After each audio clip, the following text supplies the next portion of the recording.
Bienvenue pour cette 8e capsule de notre série sur l'écologie intégrale. À partir de cette semaine et pendant quelques semaines, nous allons prendre note de la situation qui prévaut sur notre Terre. J'ai appelé cette série La Terre dévorée parce que la situation est très grave et en effet, c'est comme si on était en train de dévorer la capacité de la Terre à supporter la vie.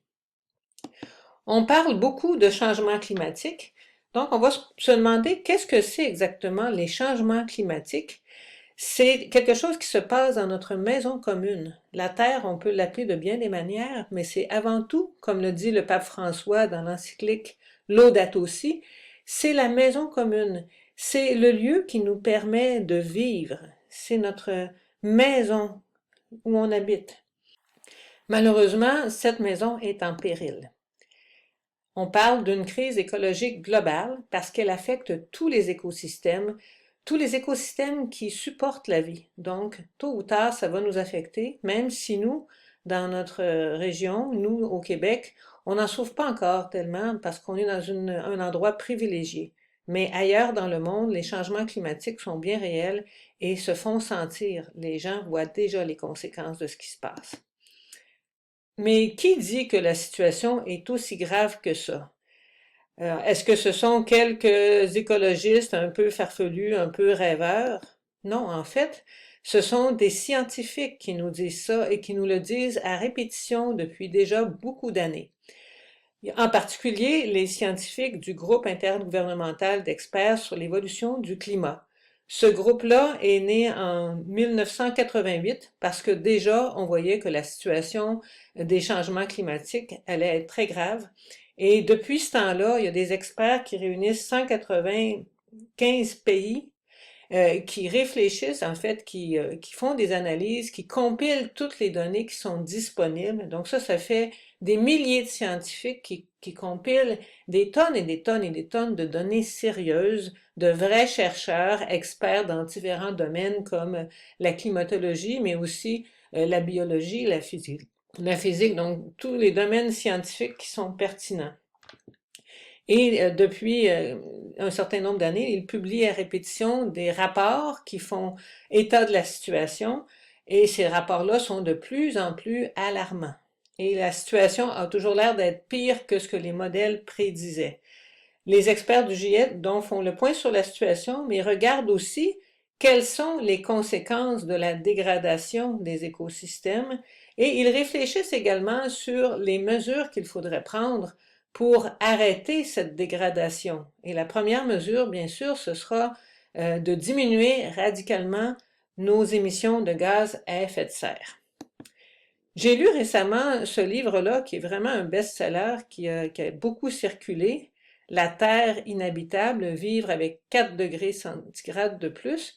Si vous voulez avoir une idée des impacts des changements climatiques, les impacts qui ont déjà commencé et qui vont empirer au cours des prochaines années, je vous suggère de lire ce livre-là, qui n'est pas très rigolo, mais qui nous permet d'avoir une vision réaliste de ce qui s'en vient. Et il commence ce livre-là en disant la situation est pire, bien pire que vous l'imaginez. Oui, c'est vraiment sérieux la situation de la Terre. Alors, on parle d'un réchauffement climatique global, un réchauffement mondial. Il faut bien noter qu'il y a une différence considérable entre parler des fluctuations de la météo, ça c'est le temps qu'il fait chaque jour à un endroit donné, ça fluctue beaucoup. Et c'est pas parce qu'on a tout à coup un hiver avec une série de grands froids que les changements climatiques n'existent pas. Ni parce qu'on a tout à coup un mois de juillet qui serait pluvieux et plus frais que les changements climatiques n'existent pas. La météo, ce n'est pas la même chose que le climat. Le climat, il faut regarder l'ensemble des données qui concernent toute la Terre et il faut regarder comment ça évolue dans le temps, d'une année à l'autre, d'une décennie à l'autre, d'un siècle à l'autre. Et là, on note que les changements sont beaucoup plus rapides que ce qu'on n'a jamais vu de toute l'histoire de la Terre. Et là, cette histoire-là se compte en milliards d'années. Hein. La Terre a 4 milliards d'années. Et on n'a jamais vu un changement aussi rapide que celui qui se fait depuis quelques années. Alors, parlons de l'effet de serre, hein. On entend beaucoup parler des gaz à effet de serre. Vous l'avez tous expérimenté, l'effet de serre. Quand on laisse les fenêtres d'une voiture fermées et qu'il fait soleil, on voit vite que ça se réchauffe, hein. Ça serait très dangereux de laisser un enfant endormi dans un siège d'auto, dans une voiture en été. Il y a des enfants qui meurent comme ça. Donc, qu'est-ce qui se passe? L'effet de serre, en fait, ce n'est pas quelque chose en soi qui est mauvais. S'il n'y avait pas d'effet de serre sur la Terre, la température moyenne de toute la surface du globe serait de moins 18 degrés Celsius. Donc, on ne pourrait pas être là, on n'aurait pas d'agriculture, on ne pourrait pas vivre s'il y avait nulle part où on peut cultiver des plantes, avoir une agriculture. Alors, expliquons un petit peu comment ça fonctionne. On a la Terre, on a le Soleil. Le Soleil nous envoie ses rayons, donc l'énergie lumineuse, qui arrive à la surface de la Terre. Il y en a une partie qui rebondit vers l'atmosphère, mais il y a aussi une autre partie qui est absorbée et qui se transforme en énergie de chaleur, en infrarouge. Et là, l'absorption dépend aussi du type de surface qu'on frappe. Par exemple, des rayons qui arrivent sur une surface blanche vont être beaucoup moins absorbés que si ça arrive sur une surface noire. Donc là, cette chaleur-là, qu'est-ce qui lui arrive? Il y en a une partie qui rebondit effectivement vers l'atmosphère, donc qui se dissipe, mais il y en a une autre partie qui va être arrêtée par ce qu'on appelle l'atmosphère, donc par les gaz, nuages et tout ça qui s'accumule au-dessus de notre tête. Donc, il y en a qui sont comme freinés et il y a des gaz qui ont une plus grande capacité que d'autres de retenir la chaleur. C'est ceux-là qu'on appelle les gaz à effet de serre.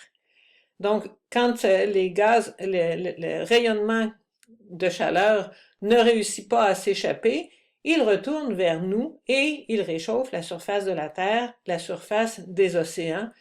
Et là, bien, on est en train d'avoir une augmentation de la température. On approche où on est rendu à peu près à 1,1 degré Celsius d'augmentation.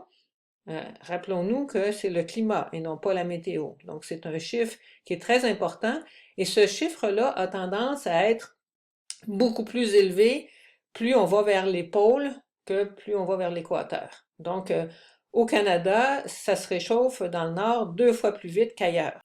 Disons maintenant quelques mots sur les GES ou gaz à effet de serre dont on entend tellement parler.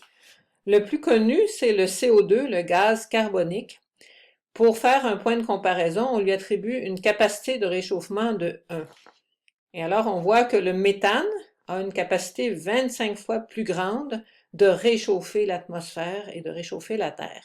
Ça, c'est si on regarde ça à long terme, mais à court terme, c'est encore pire, c'est peut-être 85 fois sur une échelle de temps de 10 ans. Donc, c'est absolument pas négligeable. Et ça, c'est le gaz qui circulerait dans les gazoducs de GNL Québec si jamais ce projet-là voyait le jour. Alors, s'il y a des fuites, c'est une contribution vraiment pas négligeable au gaz à effet de serre.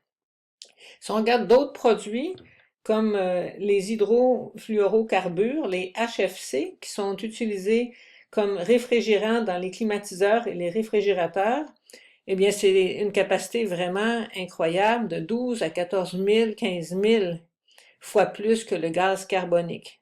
D'où l'importance, quand on se débarrasse d'un appareil qui en contient, de ne pas laisser ça n'importe comment, mais de pouvoir récupérer ces gaz-là qui ont vraiment une contribution majeure. La semaine prochaine, on continuera en regardant un peu quelles sont les conséquences de tout ça sur les écosystèmes et sur les personnes.